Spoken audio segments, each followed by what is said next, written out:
Pressure and time doesn't just give us diamonds, it also gives us some pretty great tequila.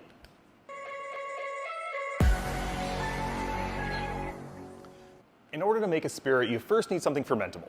In the case of tequila, the first step starts with agave. Now, agaves store their energy as inulin. When the agaves are cooked, it goes through a process known as hydrolysis, which converts the inulin into fructose, and then that can be fermented into alcohol.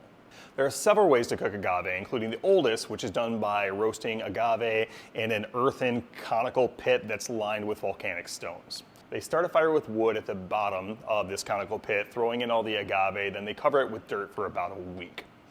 A couple of old tequila makers still do this, and this is still widely done in the making of mezcal, but it's really not that fast, nor is it really efficient anymore. So most companies have moved on to more modern methods, such as hornos, which are brick and stone ovens that use steam to evenly roast the agave.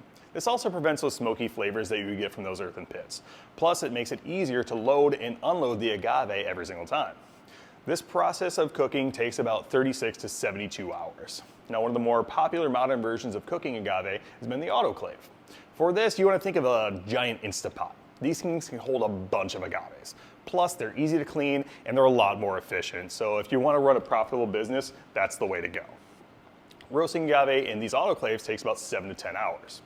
Lastly, we have the diffuser method. This is typically the lowest rated form of cooking. Agave diffusers use a method of converting inulin into sugar without using any heat. The raw agaves are crushed, then blasted with high pressure water to strip the fibers from the agave. Those fibers are then soaked in hydrochloric acid to cook the inulin and make it into something fermentable. This is done by companies that are usually focused more on profit rather than putting out a good product. So when you're looking for your next tequila, do some research and see what method they use to cook their agaves. I like to use Tequila Matchmaker. They have it listed out to which companies are doing additive free and also how they cook their agaves. And quality is key. You deserve a fantastic tequila when you're getting ready to sit down, relax, and take a sip. Salud.